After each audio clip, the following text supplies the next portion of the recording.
Hello नमस्कार, मैं धर्मेंद्र सिंह आज की वीडियो में चर्चा करने वाला हूं पादप ऊतक के बारे में, यानी प्लांट टिश्यू के बारे में। प्लांट टिश्यू किसे कहते हैं सीखेंगे, और सीखेंगे इसको कितने भागों में बांटा गया है, अर्थात इसके कितने प्रकार हैं। जिस प्रकार से आप जानते हैं कि पिछली वीडियो में आप सीखे थे जंतु ऊतक के बारे में, और जंतु ऊतक को कितने भागों में बांटा गया है आप पिछली वीडियो में सीख चुके हैं। यदि आपने वो वाला वीडियो नहीं देखा है तो आप उस वीडियो को हमारे चैनल से सर्च करके और सीख सकते हैं।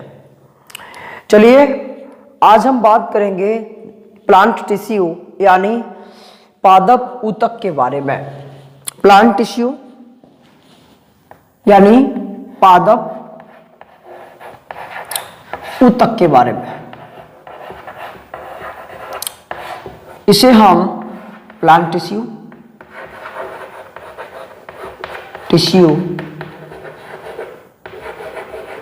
कहेंगे। ये पादप ऊतक जो होते हैं ये पेड़ पौधों में क्या क्या काम करते हैं आप इस चीज को बारीकी से समझेंगे, और आशा करता हूं इस वीडियो को देखने के बाद आपको प्लांट टिश्यू से रिलेटेड शायद ही कोई क्वेरी रह जाए। यदि रह जाती है तो प्लीज हमें कमेंट बॉक्स में छापिए, हम उसका जवाब देने का प्रयास करेंगे। तो देखते हैं पादप ऊतक मतलब जो पादपों में पाए जाने वाले टिश्यू होते हैं उन्हें हम पादप ऊतक कहते हैं। और ऊतकों के काम तो आपको पता ही है, क्योंकि जंतु ऊतक के जो काम जंतुओं में होते हैं सिमिलरली वही काम पादप ऊतकों के काम पेड़ पौधों में होते हैं। अब बात इस बात की है कि इन ऊतकों को हम पढ़ते क्यों हैं। तो ध्यान रखना, ऊतक पढ़ने का मकसद ये है कि हमें प्रत्येक सजीव वस्तु में एक डेवलपमेंट देखने को मिलता है, जिसमें से उसकी लंबाई ग्रोथ एंड उसका मोटा होना, किसी किसी का बहुत लंबा हो जाना, ये सारी घटनाएं आप जो देखते हैं तब हमें इसका स्टडी करना आवश्यक होता है कि पता करें कि ये किस टिश्यू के कारण, किस ऊतक के कारण मोटा हो रहा है, किस ऊतक की वजह से यह लंबा हो रहा है, और किस ऊतक की वजह से यह एक घास का रूप ले रहा है। चलिए हम इसके प्रकार के बारे में सीख लेते हैं। तो जंतु ऊतक को मुख्य रूप से दो भागों में विभाजित किया गया है। जंतु ऊतक को मुख्य रूप से दो भागों में विभाजित किया गया है। पहला भाग है जिसे हम कह देंगे विभज्योतक ऊतक। विभज्योतक, सॉरी आप देख पा रहे होंगे ठीक से, इसे हम कह देंगे विभज्योतक। और दूसरा भाग है जिसे हम कह देते हैं अविभज्योतक।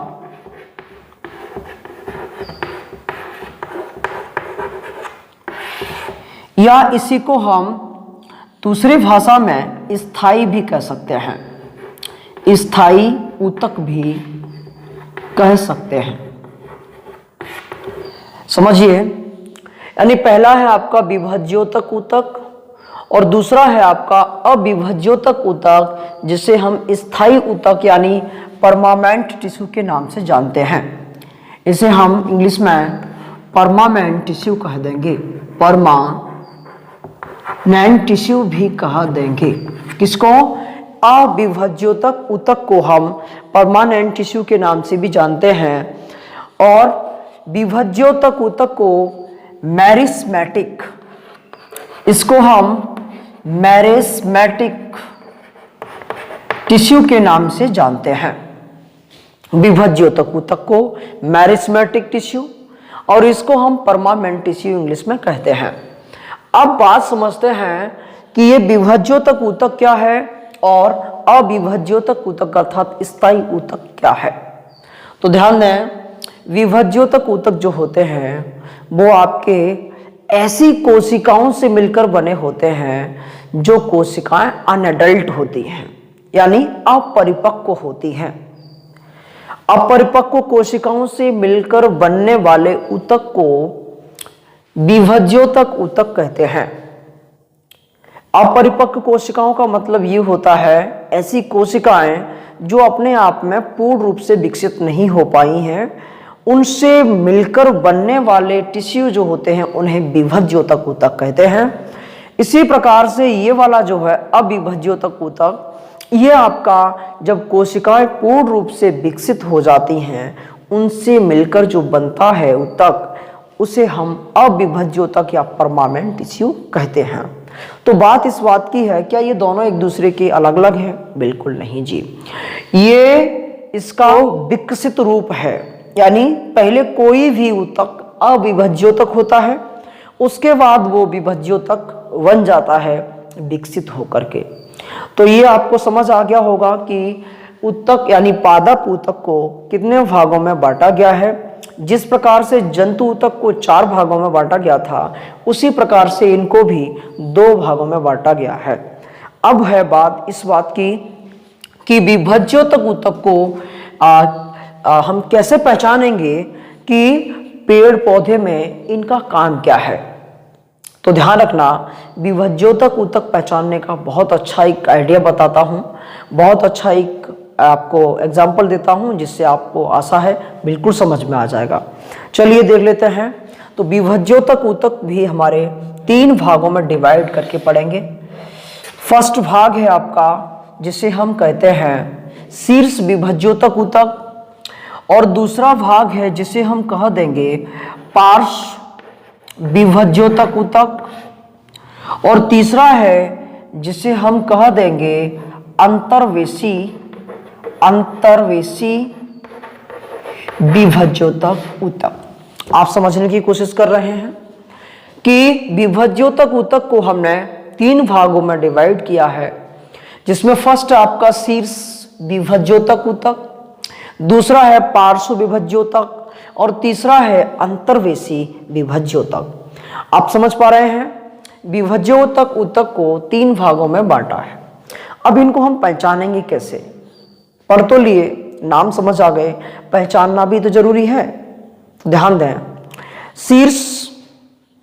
शीर्ष का मतलब होता है एपिक्स। समझिए, शीर्ष को कहते हैं हम अपेक्स। अपेक्स का मतलब समझते हो बेटे? चर्म बिंदु। यानी शीर्ष का मतलब होता है चर्म, चर्म का मतलब होता है सबसे ऊंचा स्तर, जिसे हम देख लीजिए शीर्ष कह देंगे। तो ध्यान रखना, एपिक्स मीन्स होता है शीर्ष, लेकिन हम इस टिश्यू की बात करेंगे तो इसे हम कह देंगे एपिकल। क्या कह देंगे? एपिकल। एपिकल, इसे हम कह देंगे एपिकल मेरिस्मेटिक, यानी शीर्ष विभज्योतक, एपिकल मेरिस्मेटिक। दूसरा है आपका पार्श्व, पार्श्व को कह देंगे लिटरल। क्या कहेंगे? लिटरल, यानी लिटरल मेरिस्मेटिक। आपको समझ आ रहा होगा, लिटरल मेरिस्मेटिक। अब तीसरा है आपका अंतर्वेशी विभज्योतक, इसको हम कह देंगे इंटरकैलरी, इंटरकैलरी मेरिस्मेटिक। क्लियर?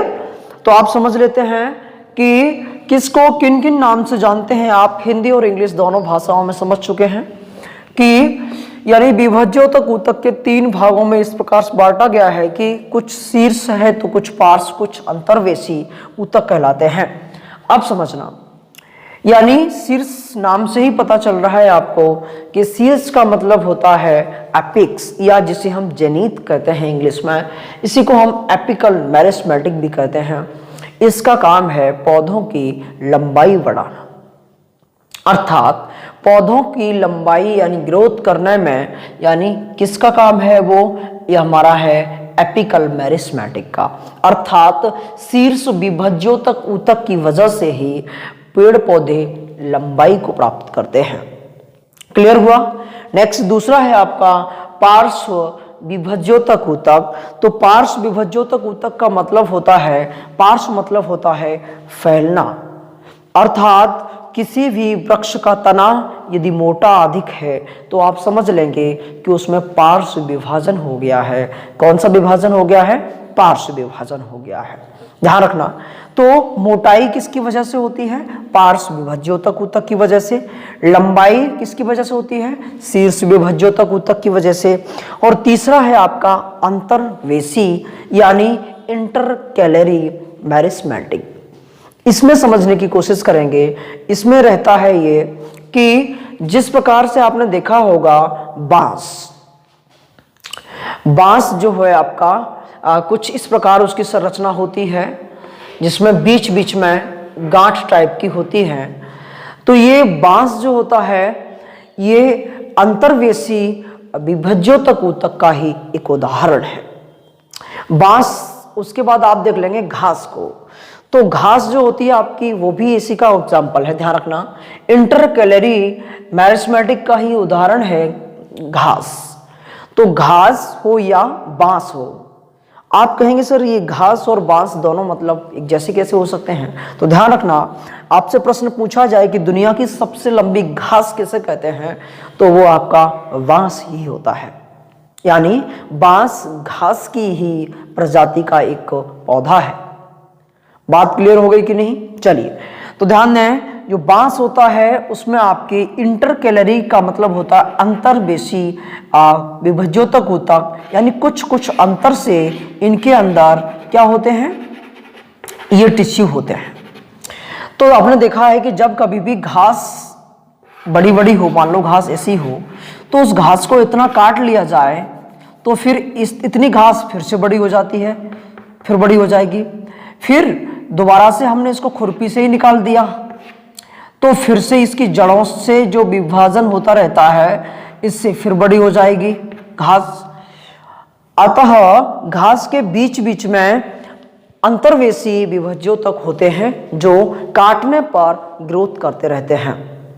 तो समझ आ गया होगा, ये है पौधों की लंबाई वृद्धि का ऊतक और ये है आपका उसकी चौड़ाई यानी मोटाई को वृद्धि करने का ऊतक, और ये है किसी भी घास को या बांस को काटने पर पुनः वो अपनी लंबाई, मोटाई इत्यादि को प्राप्त करता है।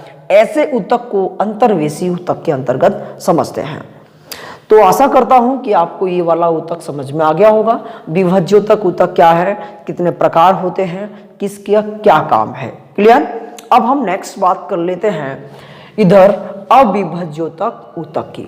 इसे हम स्थायी ऊतक के नाम से जानते हैं, अर्थात विभज्योतक ऊतक विकास करके यानी विकसित होकर के अविभज्योतक ऊतक अर्थात स्थायी ऊतक का निर्माण करते हैं। और ये हैं आपके दो प्रकार से, इनको हम दो भागों में पढ़ते हैं। तो प्रथम है आपका सरल, समझिए, प्रथम है आपका सरल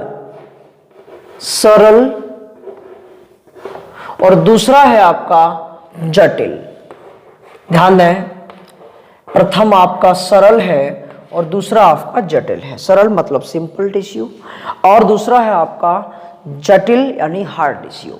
अविभज्योतक ऊतक दो भागों में यानी सरल और जटिल में बांटा गया है।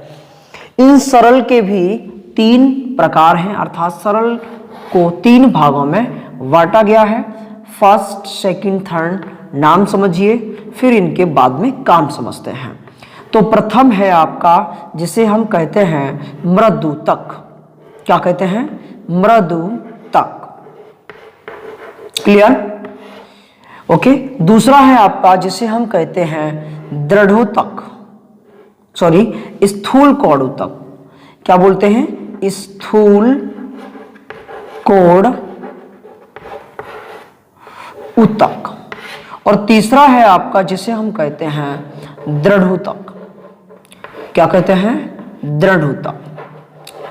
इन सबके इंग्लिश में नाम सीखते हैं तो इसे हम कहेंगे, मृदूतक को कहते हैं पैरेन्काइमा। क्या कहते हैं? पैरेन्काइमा। पैरेन्काइमा मतलब मृदूतक। दूसरा है आपका स्थूल कोण ऊतक, इसे हम कह देंगे कोलेनकाइमा। कोलेनकाइमा, इसे हम कह देंगे कोलेनकाइमा। और तीसरा है आपका दृढ़ ऊतक जिसे हम कहते हैं स्क्लेरेन्काइमा। कैलेरेन कायमा। क्लियर? यानी हम समझ रहे हैं इस सरल अभिव्यक्त ज्योतक ऊतक के तीनों भागों के नाम। अब इनके सीखेंगे काम, फिर उसके बाद बात करेंगे जटिल की। अभी जगह नहीं है इसमें, तो आप थोड़ा इसको बाद में सीख लेंगे। मृदुतक की बात करते हैं। तो मृदुतक आप देख रहे हैं कि उधर देखा था आपने कि शीर्ष, पार्श्व और अंतर्वेशी में क्या क्या होता है। अब बात करते हैं हम मृदुतक, स्थूल कोणूतक और दृढ़ूतक की, यानी पैरेन्काइमा, कोलेन्काइमा और स्क्लेरेन्काइमा। इनमें आप समझेंगे सबसे प्रथम मृदुतक। तो मृदुतक का काम होता है, आपने जिस प्रकार से देखा होगा कि कोई पेड़ की छाल पहले जब वो छोटा पौधा होता है तब उसकी छाल जो होती है बहुत ही मुलायम होती है। तो मुलायम छाल जो हुई ना, वो आपकी मृदुतक का एग्जाम्पल है, मुलायम खाल। और वही मुलायम खाल अब थोड़ा पेड़ जब मोटा होता है तो उसके अंतर ऊपरी भाग में जो खाल होती है उसकी, वो कुछ कठोर हो जाती है, तो उसे हम कह देंगे स्थूल कोणूतक। और तीसरा है आपका दृढ़ूतक, जो आप देख पाते हैं कि जब पेड़ का विकास हो चुका होता है तो उसके ऊपर एक मोटी परत जम जाती है, यानी जिसे हम खोटी इत्यादि नाम से जानते हैं, तो उसे हम दृढ़ूतक ऊतक कह सकते हैं। तो हम समझ गए हैं कि मृदुतक का एग्जाम्पल क्या हुआ, किसी भी, जैसे आप दातून करते हैं, चलिए समझिए, दातून करते हैं तो दातून जो कुछ पतली पेन के जैसी होती है, तो उसके ऊपर जो खाल होती है, उसकी छाल होती है, उसको हम मृदुतक की श्रेणी में रखेंगे। और वही मोटा होके एक बहुत बड़ी टहनी बन जाए, यानी मोटा सा एक जिसको हम टहनी शाखा बोलते हैं, ब्रांच बन जाए, तो वह होगी आपकी स्थूल कोणूतक। और तीसरा है आपका दृढ़ूतक, जो मोटा होकर के उसके ऊपरी भाग में मोटी परत जम जाए, तो उससे हम कह देंगे दृढ़ूतक। तो क्लियर है कि नहीं? मृदुतक मतलब मृद मुलायम, स्थूल कोण मतलब इससे थोड़ा कठोर, और सबसे कठोर होता है आपका जिसे हम कहते हैं दृढ़ूतक। क्लियर हुआ कि नहीं? तो हम अब बात कर लेते हैं जटिल ऊतक को कितने भागों में बांटा गया है। तो चलिए इसको रफ कर लेते हैं, 1 मिनट, समय न गंवाते हुए हमने रफ कर दिया है। चलिए आगे देख लेते हैं जटिल।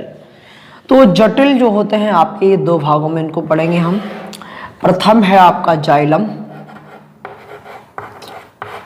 और दूसरा है आपका फ्लोएम।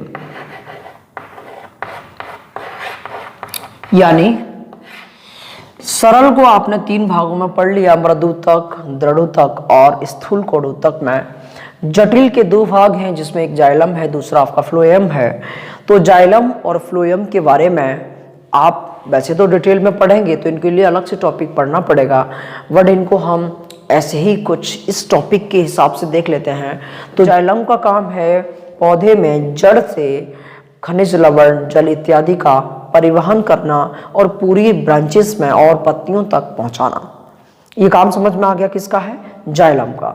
अब हम बात करते हैं दूसरी फ्लोएम की। जो पत्तियों ने प्रकाश संश्लेषण की क्रिया से भोजन बनाया है, उस भोजन को पूरे शाखाओं में और पूरी बॉडी में पहुंचाना, यानी पौधे की पूरी बॉडी में पहुंचाने का काम, प्रकाश संश्लेषण क्रिया द्वारा बने हुए भोजन को पहुंचाने का काम किसका है? फ्लोएम का। तो इस प्रकार आप जो सीख रहे हैं वो जाइलम यानी जड़ों से खनिज, लवण, जल इत्यादि का पूरी बॉडी में परिवहन करता है, जाइलम। और फ्लोएम पेड़ पौधों द्वारा बनाए गए भोजन को, अर्थात प्रकाश संश्लेषण की क्रिया से बनाए गए भोजन को वह पूरी शाखाओं में पहुंचाता है। तो ये है फ्लोएम का काम। हम इस वीडियो में जो भी सीखे हैं, कृपया हमें कमेंट बॉक्स में ज़रूर बताना कि आपको ये वीडियो कैसा लगा, क्योंकि हम आपके लिए कुछ कठिन से कठिन टॉपिक को सरल भाषा में पढ़ाने की कोशिश करते हैं, जिससे आपके दिमाग में बिल्कुल सटीक आंसर उसका बस जाए, जो आपको पूरी लाइफ न भूलने के लिए प्रोत्साहित करेगा। चलिए, तो हम इस ऊतक के बारे में जो भी सीखे हैं एक बार फिर से रिवीजन कर लेते हैं। पादप ऊतक यानी प्लांट टिश्यू जो होते हैं आपके दो भागों में बांटे जाते हैं। एक आपका विभज्योतक, एक दूसरा है आपका अविभज्योतक या स्थायी, और इसको हम अस्थायी भी कह सकते हैं, अस्थायी। क्लियर? मैरिस्मेटिक इंग्लिश में कहते हैं, और इसको हम परमानेंट टिश्यू कहते हैं। मैरिस्मेटिक आपके 3 भागों में बांटे जाते हैं, जिसमें एपिकल, लेटरल और इंटरकैलरी, अंतर्वेशी, पास और शीर्ष ऊतक कहते हैं। अब देखेंगे इसको, तो स्थायी आपके 2 भागों में, सरल और जटिल में। सरल के आपके 3 भाग थे, जिसमें आपका मृदुतक, दृढ़ ऊतक और स्थूल कोण ऊतक आते हैं। इसमें आपके 2 हैं, जटिल ऊतक में 2 हैं। तो जटिल कौन कौन से हैं? जाइलम और फ्लोएम। ये बड़े परमानेंट काम करते हैं, समझिए। ये आपके परमानेंट टिश्यू हैं जो पौधों की लाइफ टाइम काम करते रहते हैं, परंतु ये वाले जो हैं इनकी एक सीमा होती है, यानी विभज्योतक की एक सीमा होती है कि उस सीमा तक ही ये सारे टिश्यू रहते हैं। उसके बाद ये परमानेंट हो जाते हैं। परमानेंट होने के बाद ये आपके स्थायी ऊतक का निर्माण करते हैं। इस प्रकार से इस वीडियो में आपने जो भी सीखा, मैं आशा करता हूँ आपको बहुत अच्छा लगेगा ये वीडियो। ऐसी ही और वीडियो देखने के लिए कृपया हमारे चैनल को सब्सक्राइब जरूर कर लें और बेल आइकन दबा लें, जिससे आपको लेटेस्ट वीडियो का नोटिफिकेशन आपके मोबाइल पर जरूर प्राप्त हो जाए। तो इसी के साथ आज के लिए इतना ही। मिलते हैं किसी नेक्स्ट वीडियो में, तब तक के लिए जय हिंद, जय भारत।